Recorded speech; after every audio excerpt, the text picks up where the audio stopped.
Who would ever fake a degree to Harvard? You really don't think there's people out here that will do that type of stuff? Another great example, Liver King. It's shocking when people are shocked by things like that. A healthy dose of skepticism is very important, particularly when it comes to things like your health and your wealth, because that's what's going on. It's not that hard to fake some of these things. For there to be a con artist, there has to be somebody who's ready to be conned. Welcome to the Good Life.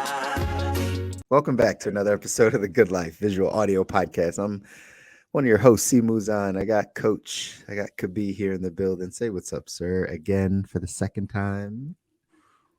Oh, what's going on? Ooh. What up, though? How you feeling, Kabi? How you Feel feeling? good. A little too cold out here in La La Land. I got a bone to pick with the weather setters. But otherwise feel good. Windy. And you know what's crazy in LA is like when it's windy, it's like a little bit of weather and people just like freak out. They start clamoring, right? Freak out. Even the trees, man. We had a little bit of wind today, but you go like street by street by street by street. Big pieces of trees, palm trees falling down, not like little pieces. It's almost like they wait. They don't prune them because they wait for the wind to bring them down. I mean, I was walking, I saw a dude in front of me almost get hit with a big old thing just fell right in front of him. And dude just like looked up, was like, and just went around. I was like, dog, you were seconds from that hitting your head. But that is La La. Welcome to LA. Well, that is La La.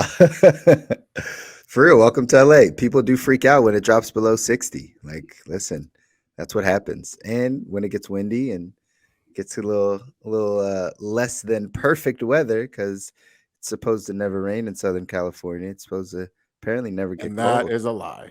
Yeah, Tony lied to us. They did. It rains and it gets cold and it's windy.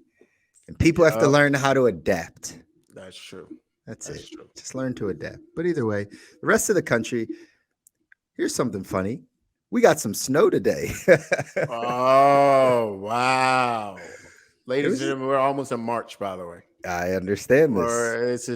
Come on. Come on, Philly. Listen, it was just a little dusting, and I'm a little higher up the mountain, right? I'm a little higher up the mountain. So we get it a little bit.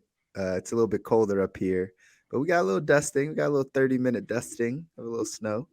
So, everybody can't be in Southern California. Everybody can't be in sunny Southern California. Some of us have to live in the terrain that makes us men.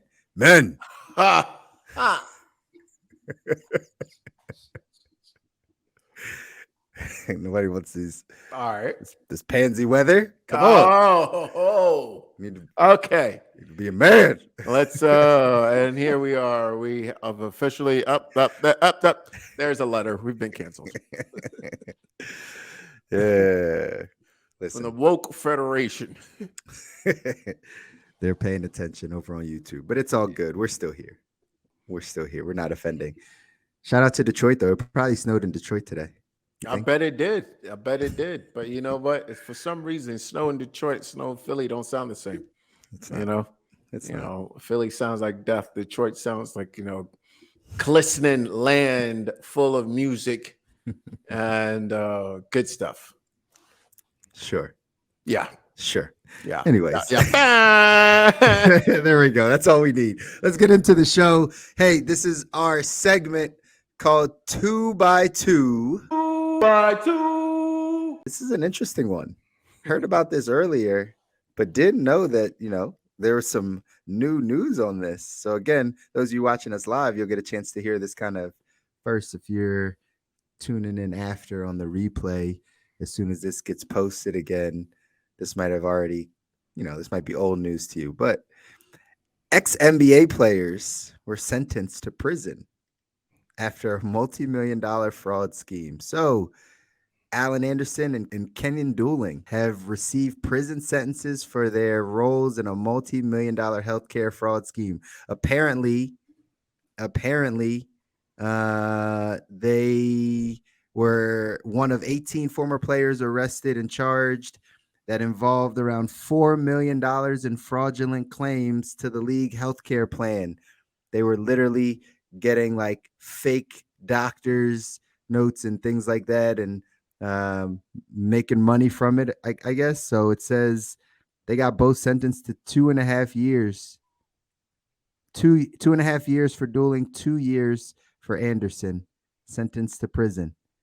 This widespread fraud scheme went to great lengths to keep this scheme running and facilitating hundreds of thousands of dollars in fraudulent claims. What's your take on this? The healthcare system is broken. I'm not in any way, shape, or form condoning theft, lies, fraud, perjury. We'll throw that in there because that's a powerful legal word that people seem to recognize. But the healthcare system is broken. I'm not even sure this is necessarily a sign of it being broken. I just know it's an opportunity to speak on the topic that the healthcare system is broken. Doctors don't like it. It makes it difficult for them to do their job and to do it well and to care for the patients that they are literally under oath to care for. They have to jump through a lot of hoops. Obama did not fix the healthcare system here in America. Nothing against Barack, nothing against young Dooley. Nothing against young B. But no, it was not fixed. It was not fixed. I know this because I feel like I've personally been through this. It is insane that when you go get yourself health insurance without a job or through a company, we're talking about hundreds and for some people thousands of dollars for health care. I'm not saying, I mean, we're talking about healthcare. That's insane, right? If I'm paying $600, $700, $800 a month for healthcare, I'll leave off with this. I might just risk it for the biscuit.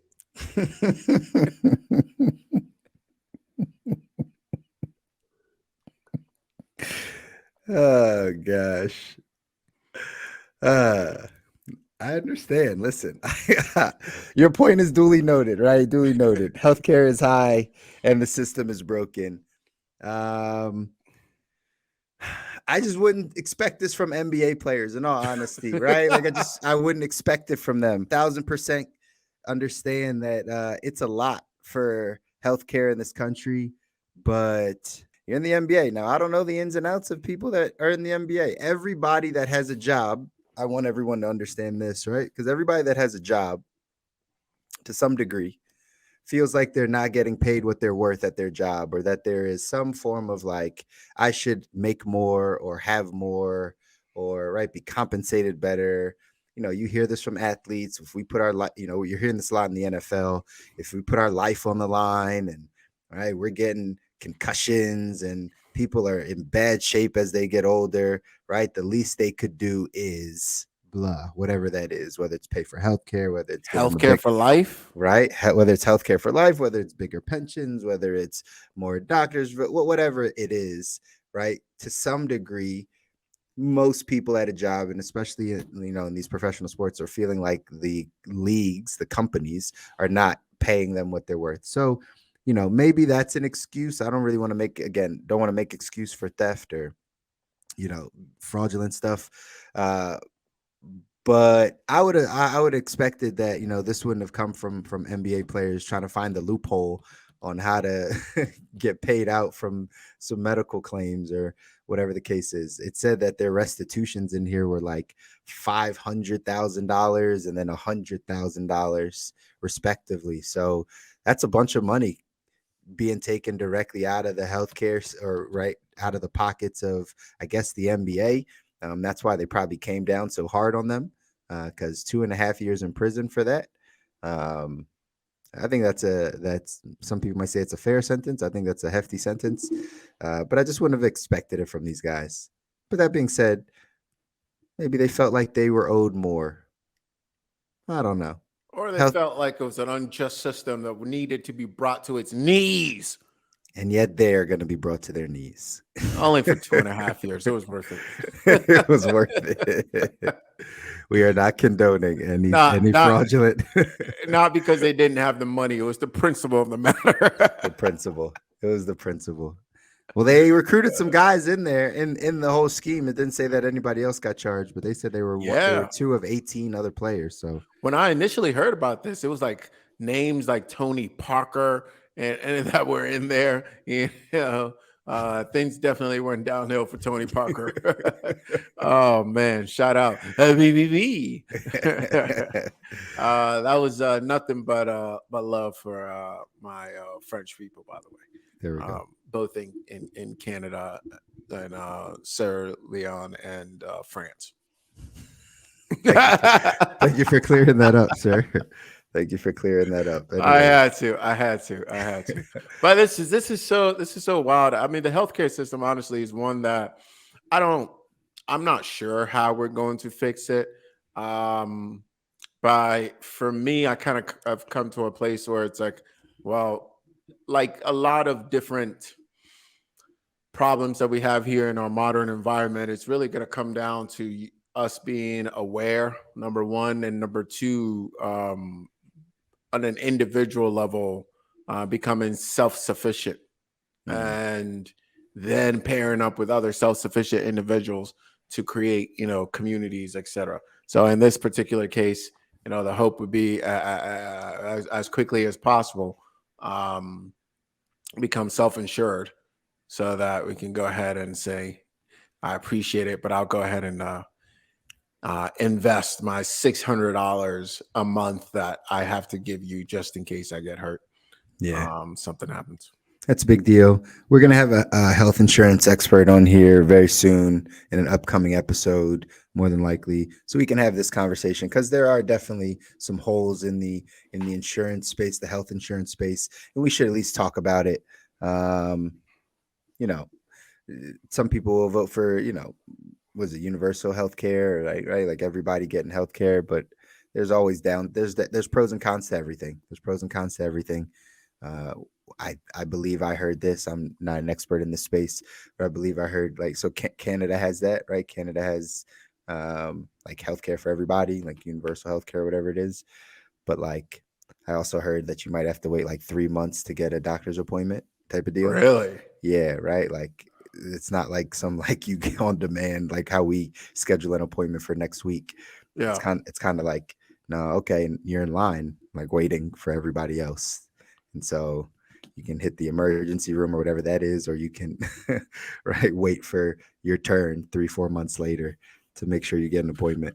It's crazy. So I've heard different feedback from multiple different, I guess, countries. mm, Right.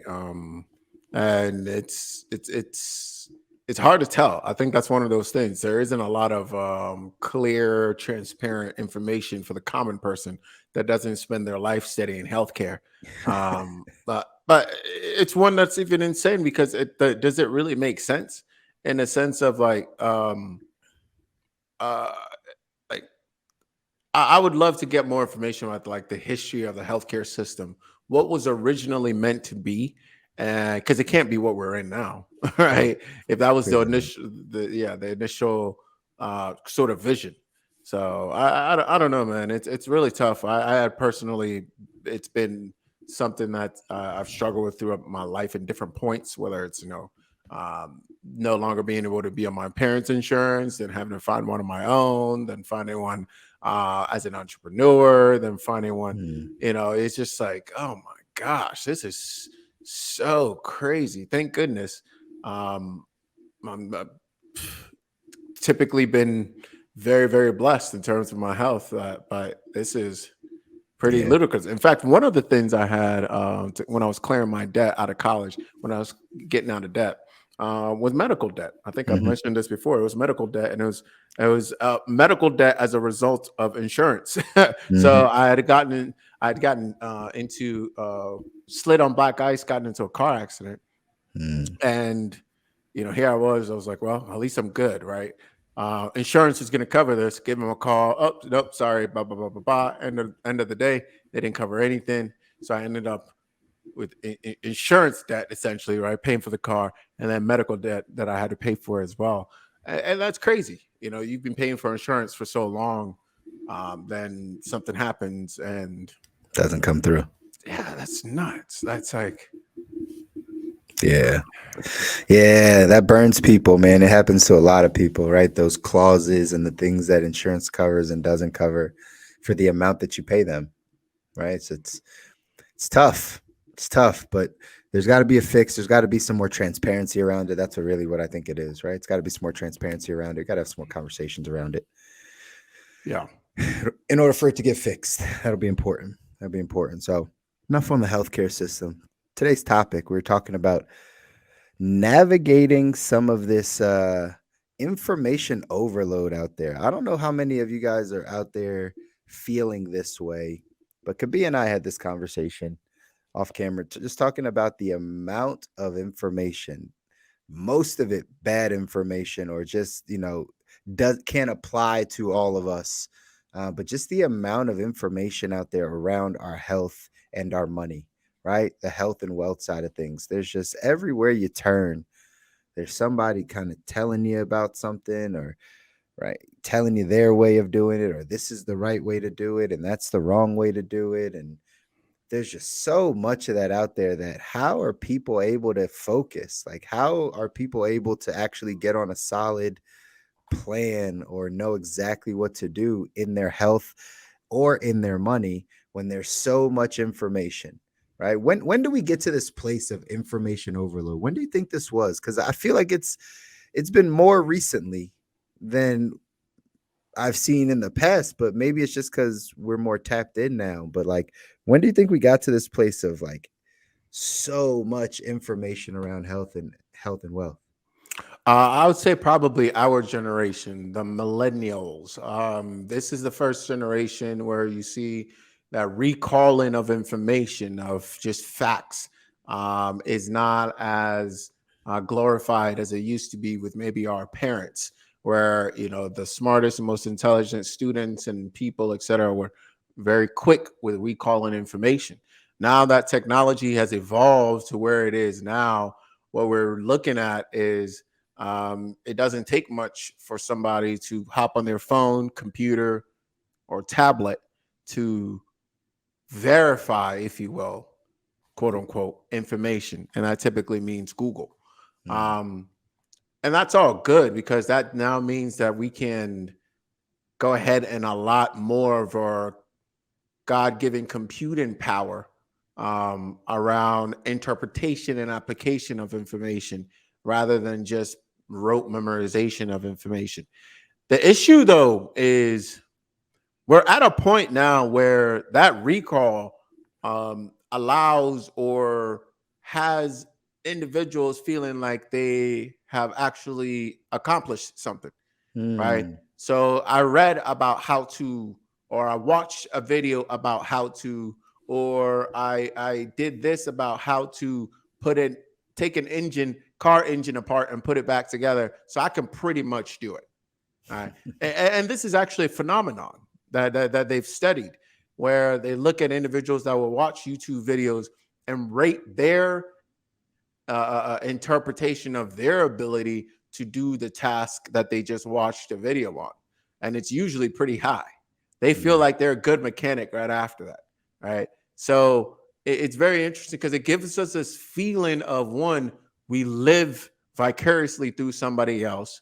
We feel like we've gained experience and skill set as a result of that. And then we're straight to go. But as we all know, recalling information has, in and of itself, has multiple levels, right? There's like, mm. can you remember something if I jot your memory, or can you pull straight from it, right? We did learn this in language class. If you tell me something in French, I can probably understand what you're saying, but can I say the same thing in French whenever I want to say it? Right. Right. So it's a different level of experience. It's a different level of understanding of the subject matter. But we're fooled. Our brain fools us to think that we actually know what we're talking about once we are introduced to a little bit of information, and that information is ubiquitous due to the evolution of technology. And as a result, we live in a world now where there's a lot of information slash noise, and our job almost has switched from being, individuals who store brains who store information, to now we need to be able to discern information, to That's sift through and a lot through them. that's such a good point, man. That's such a good point. Like, how does one sift through information? How does one discern what to pay attention to and what not in this information age around the internet and everybody sharing clips and people taking in 45 seconds worth of information or even 5 minutes worth of information? How do we discern what we should be paying attention to? I think it's a big question. So that's a question that's that can be answered a number of different ways. One, how should we? Mm. Obviously, that is subjective and comes with a little bit of like we then need to take into consideration what we deem to be important, what we deem to be trustworthy, what we deem to be good, right? Versus how do we? I think currently, how do we is we look for markers of authority, right? Is this person have letters behind their name? Do they have diplomas on the wall? Is this person demonstrating that's giving me this information or this source? Right, could be a source now because it may not necessarily be a person demonstrating the result that I require. All right, has this person been verified by members of my community? Right, has this person? So we look for markers of authority. All right, and the thing that's unfortunate now though is that markers of authority can now let me choose my words carefully, are not as weighty, if you will.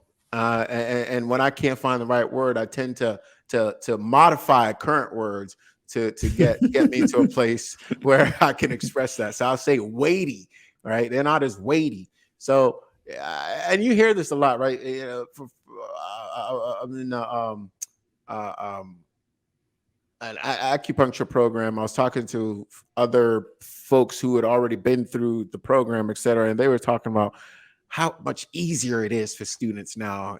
Back in their day, Back right? in the day. Yeah, you not only did you have to memorize all the points, but you had to be able to find the points while you're piloting a plane in 7,000 ton meters in the air and doing all this different stuff, right? So I think there's some of that.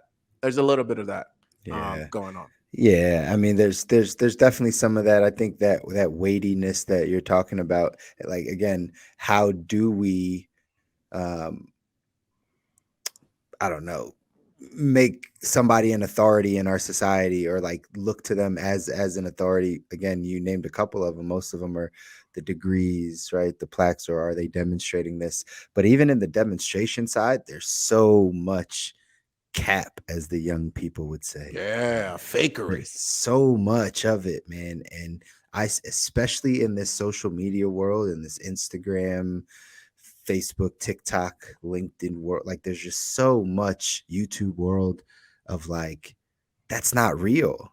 Yeah. And what you're saying isn't real. It's like information that you might be able to show like what people think that looks like, but that's not actually what you live and that's not actually what that looks like, right? Like it's so much. And so that's why the discernment is such an important thing. I think if there's a way we can teach and you know that's why I'm big on like credible resources and like the people that I follow or that I might watch.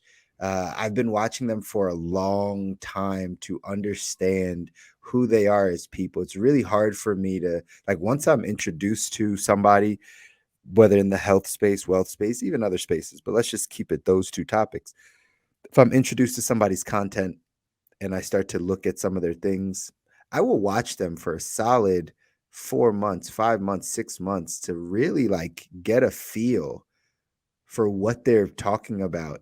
And I'll consume other pieces of content to make sure everything is right in alignment. I make sure it's resonating with the things that I might think, or if it doesn't, I'm cross-referencing those things with other things. But I don't just give anyone my vote of approval of like, oh, they have a blue check, or oh, they have 120,000 followers, or oh, they have a half. So that must mean that they are an authority. I don't do that. Like I really have to dive in and listen to the information and discern the information. I can do this very well on the money side of things. right? And this is where, again, a lot of the information overload comes in, because even me as a financial professional, somebody that has been in the space for some time, and I look at other, whether we call them influencers, or whether you just want to call them, right, persons of authority in the space, the information, the information that they have doesn't always fit everyone's need, right? And that's the problem. I think if there's one thing to kind of pinpoint is, and some of y'all that have been listening to the podcast for a little bit of time now, you've heard us talk about this kind of 101, 202, 303 level of money, right? Just starting with the basics or building that ground floor. And what I would always say is, sometimes people are giving 303 level information on the financial side, which may be right for that person or someone at that level, but you're at a 101 level. So you trying to apply the concepts of the 303 when you haven't gotten past the 101 level, it's going to lead to failure. It's not meant for you. And in this, again, social media world, in this society, we don't know how to discern what information is for me and what information is not for me. It can still be correct. It just isn't for me, right? It's just not for me. And I think that's a process that we have to help some people go through, right? We have to help people kind of understand, you know, what is it that I should be understanding at this level of where I'm at in my health or my finances and my wealth. And then what's the next level? And then when I get to the next level, what's the next level? And the way that we do that, again, is by discerning like who the information is coming from, and how that's going to benefit or fit our life. I think what you're saying is very important, and I want to build off of that a bit. It's very important that we approach everything with a healthy dose of, let's say, curiosity and doubt, if you will. Doubt's not necessarily a bad thing, right? I find that oftentimes we people kind of buy so deeply into our ingrained or societal contract that we almost think like, no, nobody's who would ever fake a degree to Harvard, right? Who would ever pay Harvard to let their kids in? It's like, Right. wait, come on, you like you really don't think there's people out here that will do that type of stuff? To me, it's just very it's shocking when people are shocked by things like that. So a healthy dose of skepticism, curiosity, criticism, like doubt, all of that stuff is very important. It's particularly when it comes to things like your health and your wealth, because that's what's going on. It's not that hard to fake some of these things. We earlier, was it this year or last year, we had one of the another great example, Liver King, right? Mm. It's not that hard to fake some of this stuff, right? You take steroids or whatever, PEDs, utilize it to help you get the body you want, and then turn around and sell people supplements with that body, where implying in a way that they can get to where you are through that supplementation. And you see quite a bit of that in the health industry. And you know what? I don't think we can just blame people. Like, these people are doing things that are bad and faking things, because it takes two, Hmm. right?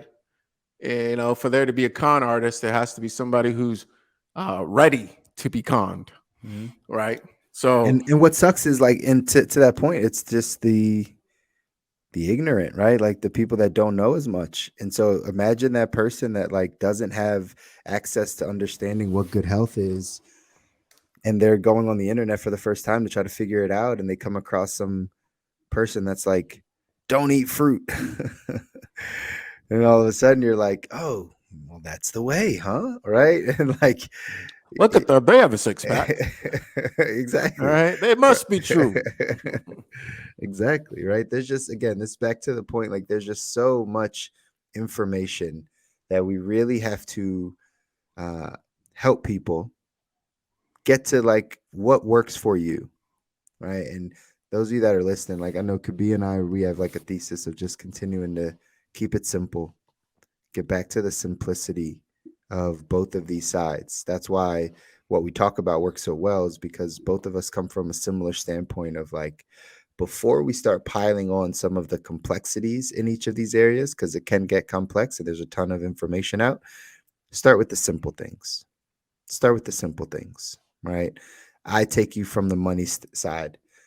The most simple strategy, if you're just like figuring it out, right? And before you take in all the information, you know, spend less than you make. Real simple. Spend less than you make, right? AKA increase your cash flow, have a healthy discretionary, save money, right? Put money aside for a cushion, invest for the long haul, right? If you can find the best places, that's when we start building on top of it. But by saving and investing, that's going to help, and stay out of consumer debt. Those things will literally, like, the simplest form of like you getting good with your money. It's like the simplest form, right? And then we can start building on top of that, right? But if you haven't mastered those areas, if you're not, and we've talked about this on some other episodes, most people haven't mastered this, because when I talk about that number one, that cash flow, that healthy cash flow, that's not an extra $1,000 a month. I'm talking like, do you have an extra 10 grand a month? Do you have an extra 15 grand a month? Are you floating in the extra 7, 8, 10, 12 grand a month, 15 grand a month? That's healthy cash flow. Just because you're like, yeah, I make, right, I'm good, right? I got an extra $400 every month. Like, I'm good. I got an extra $1,000 every month. I'm good. Got an extra $1,500 every month. I'm good. You're not good, because one doodad takes you out of the game. One car accident takes you out of the game. One medical bill takes you out of the game. Now you're building back up again, right? So that's like the simplest thing, the simplest form of understanding how to just start the process of building wealth. Now, once you have healthy cash flow, then we can start talking about where you should be investing. I was having a conversation with somebody today, and I'm about to start coaching, and he was a little concerned about taxes, right? Because he was like, "Hey, man, like I've never been kind of taught the tax thing," and he was like, younger, right? I didn't file taxes last year. Like I just don't want the IRS come knocking on my door, man. I heard like that's when they come, and I was like, "Hey, you're right, man. Like you're thinking of it the right way." And I asked him how much he made last year. And it was under $20,000, and I was like, IRS ain't coming for you, brother. Don't worry about it. All right. Don't worry about it, man. Like, you're thinking the right way, but we don't need to be stressed about that. We need to figure out how to go from what you're making to 7 times that. Right? Like, and we'll figure out the tax side. Don't worry about it. Like, we'll make sure you're good.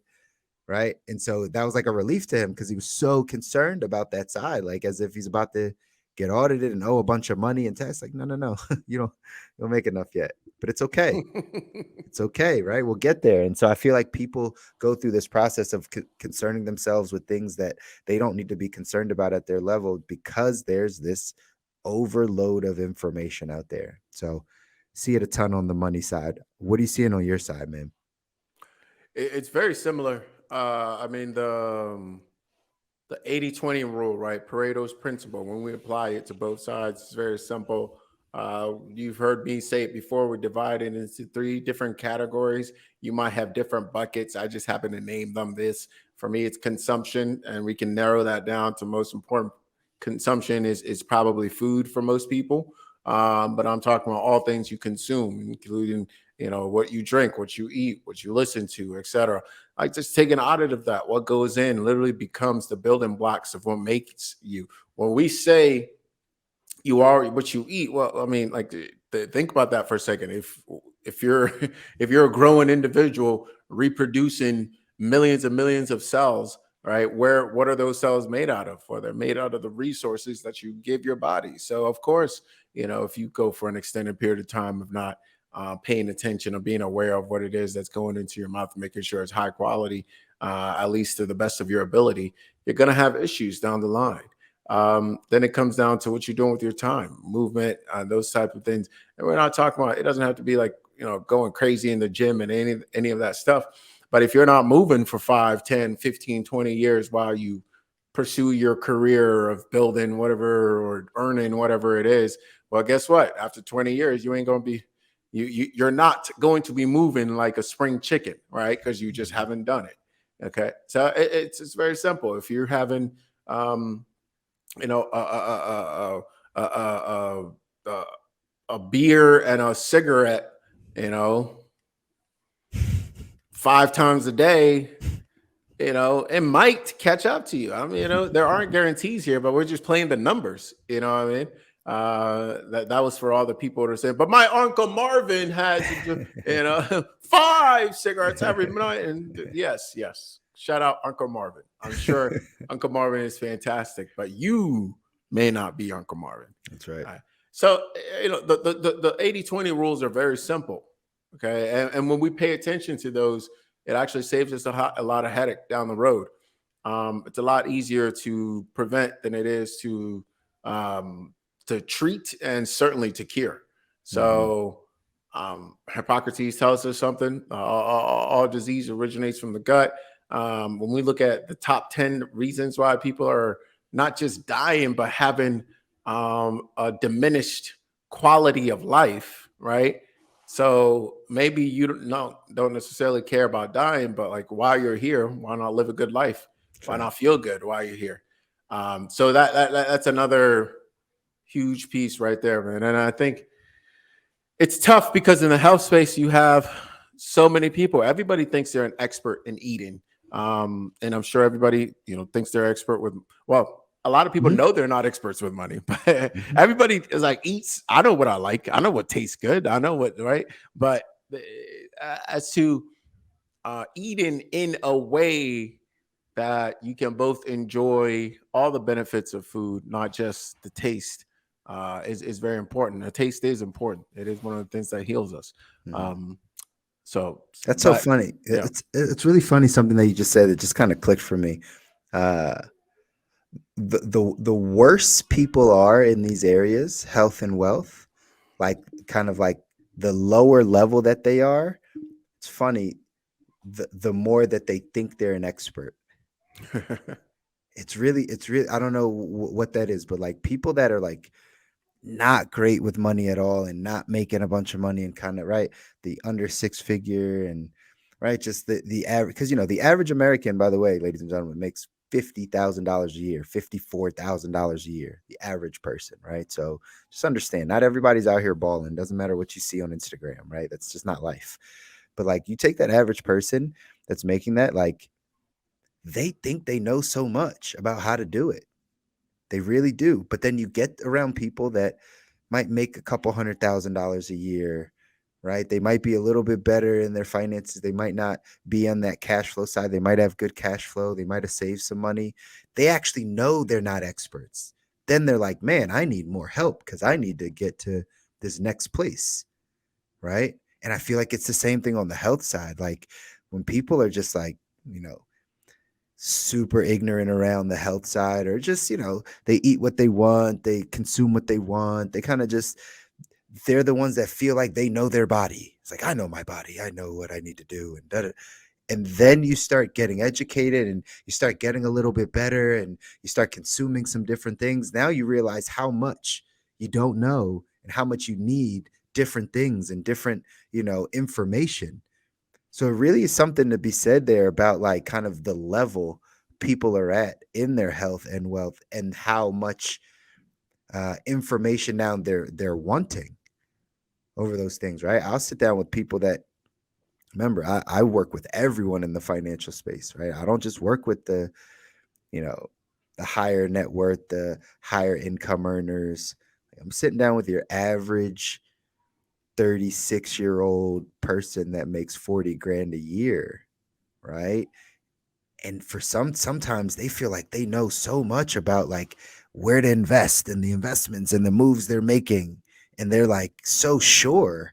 And it's just like, have you ever thought about making more money, right? Like to really get there? And they're just like, I know about this and that. And that it's kind of like an arrogance that comes with them. It's always kind of funny to me, like, they've how'd you been get uh, they've been consuming a lot of micro content and yeah. watching a lot of YouTube and a lot of Gary Vee and type of stuff. Yeah, that's what happens. And I feel like it'll happen also on the health side of things. Like you Oh, just absolutely. you consume so much, but like you don't have the greatest health. Like Yeah. you know what I mean? Like Can't tell you how many people started talking to me about liver and how important it is that we eat liver. I'm like, do you perhaps follow Liver King online? Right? A word. It happens so much, man. It happens It's so much. yeah, it is. It is. And I do think it's important to care. I do think it's important to be aware. I do think it's important to seek what you do have. But I also think we have um, a certain innate, we have a gut feeling, right? And it's important that we continue to develop this gut feeling. And number one, right? So I'm almost going into my final five here a little bit. So say Mm. final five. All right, we'll toss that out there. But um, I'll do it. Yeah, but final Do it. five things for you guys to take away from me. I think it's important to really one be aware, like just aware, awake, and you're sort of sensing everything that's going on, but you're not overly reactive, right? You know, it's not one piece of news comes out about how great red wine is, and next thing you know, you're down in 2 or 3 bottles a night, right? Mm. Or one thing comes out about how horrible fruit is because it's full of sugar. You never eat fruit again. I think that's what we're seeing quite a bit in media, in the health media, is a lot of like big, bold counter claims trying to kind of balance each other out, right? You know, eat only meat, never eat any meat, only plant. And these things pit themselves against each other, and ultimately, really, the system that already exists wins, right?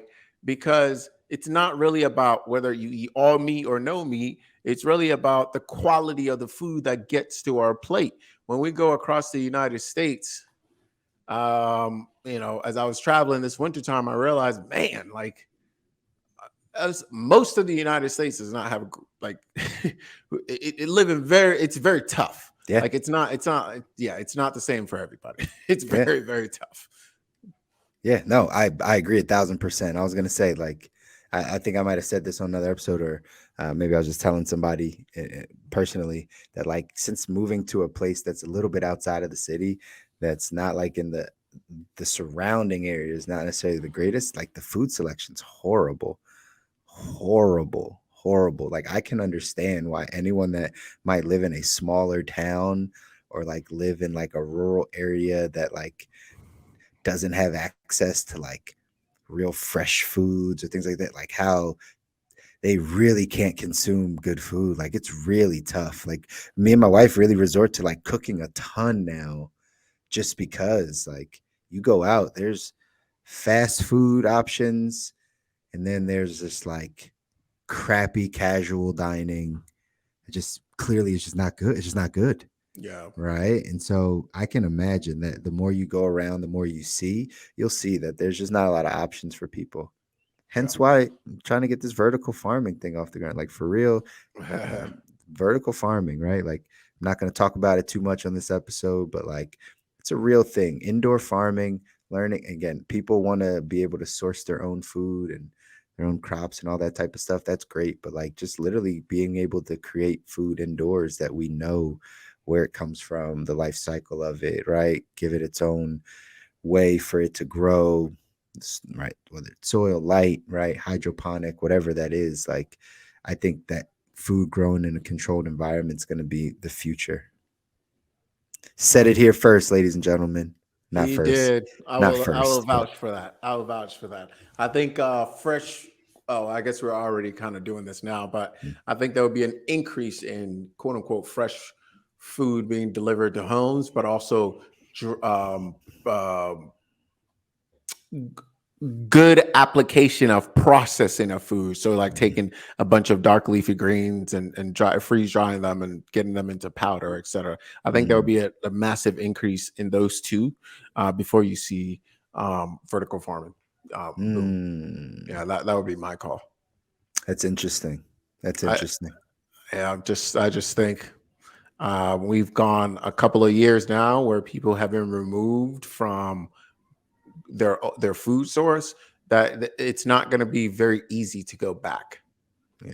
It's not going to be easy to go back for people that are for people to start growing their own things. I think some people will, but I think most people, um, I mean, you have now. Think about it for a second, right? You have now.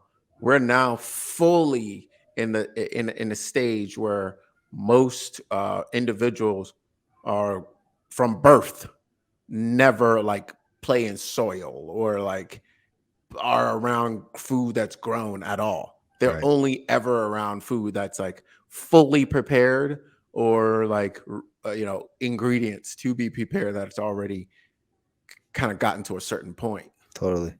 Totally. And you're right. I don't know. It's going to be tough to go back, but I think from a business standpoint, I think we can make it happen. We can figure it out. We can Hey figure out man, how to I get. hope. Listen, like I said, on an individual basis, So this is the other thing here too, is to help you kind of sift through the noise, cut the noise, whatever you want to do. And in an effort to help you do that, I think it is another piece here. It's important to have build your team. All right, build your team. It's And that's important. where you're going to go, your advisory board. Mhm. That's where you're going to go with some of this information to help you decipher them. That's what I tell folks who work with me, clients who work with me, is I'm a member of your board.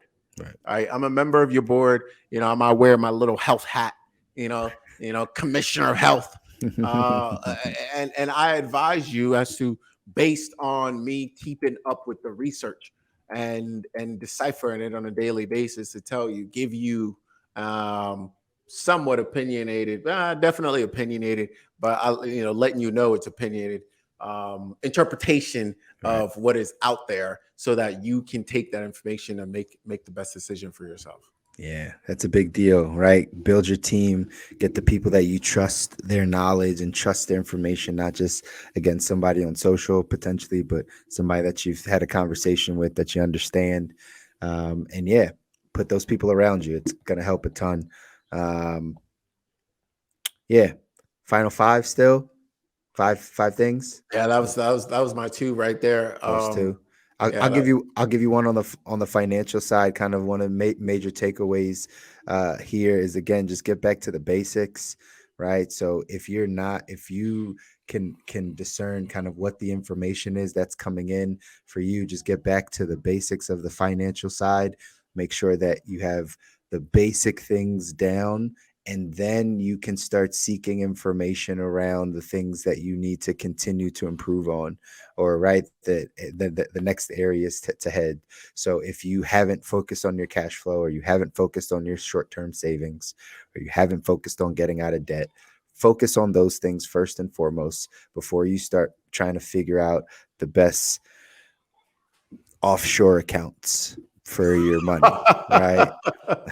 You're laughing. People are thinking about this stuff, and they're sitting in $15,000 of debt, and they're thinking about what the tax loophole is of setting up offshore accounts and multiple LLCs. It's like I get it. Like we'll get there. I promise you, we'll get there. But let's but let's figure out how to get out of oh credit card man, debt. that Yeah. was tough. Yeah. Yeah. Hey, So hey, hey, let me open up an offshore account. So I got like $5.55 for you right now. I'm gonna get more for you later though when I get paid. I got these LLCs with this business idea, and it's Mhm. gonna happen. But yeah, I'm just trying to figure out what offshore account, what country I should be going to, or where I should be setting this up. It's like, That's nah, hilarious. no, sir. No, Ricky. No, Ricky. Not yet. Anyways, so that's takeaway, right? Get back to the basics. Also, just to combat this overload of information that's coming in, is really take your time to follow people, study people. Don't just go off of one clip or one piece of information or one article that you read. Really continue to go down that path. Give yourself months before you adopt a strategy, right? Even if you believe the strategy might work, great. Follow that person, listen to some more things. That might have just been a clip. They might contradict themselves, and say something different down the line. You might read a third or fourth article that contradicts that. So don't just adapt the strategy right away unless you do your due diligence. Continue to read, research, dive in. Again, loved your idea of, again, the advisory board. Check that off with somebody that you trust. And again, that'll help you avoid some of this information, this noise that's out there. That's right. That's right. And in an effort to not add too much to your plate, in the spirit of this episode here, I think we leave you right there because we bring little bite-sized pieces to you, and we decipher and really go ahead and sift and help you sift through all of this stuff out there. Um, and do not be. I guess I'll leave you guys with this and be at peace, young grasshopper, knowing that it's not as hard as it may appear to be. Like it's not, the health game is not as hard as it's made out to be.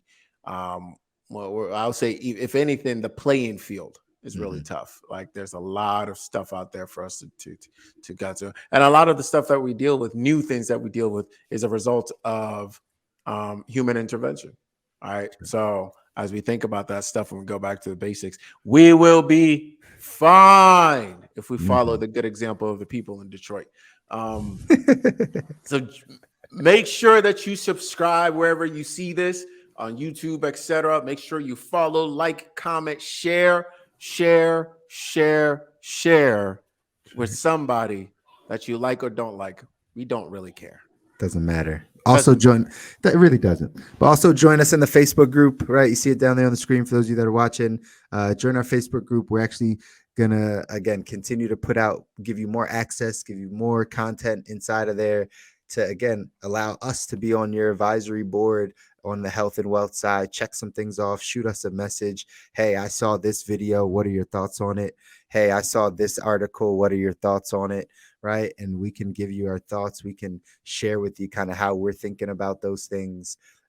Again, just to give you a little bit more clarity around what information maybe you should be taking in or you would like to take in for your own health and wealth goals and journey. So hit us up in the Facebook group. Also next month, the month of March, again, don't know when you're watching this. If you're watching live, then this is next month. You might see this right at the same week.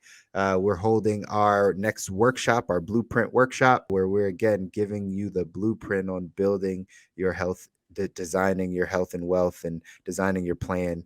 We're going to be taking some live questions, kind of like we did last time, but we're going to give you some actionable things to be able to take away from that workshop so you can implement them right away and continue on this blueprint of the journey that you want to be on in your health and wealth. So that's it for today, guys. That's it for today. We always enjoy coming. Thank you for everybody that continues to watch, continues to share, continues to engage with us on these platforms, whether it be YouTube or Facebook or LinkedIn. We appreciate all of you. We want to continue to add value, continue to help you decipher the things that are going to help you get to that good life or that great life, however you want to call it. But just know we're here in your corner. We're here. And until next time, peace.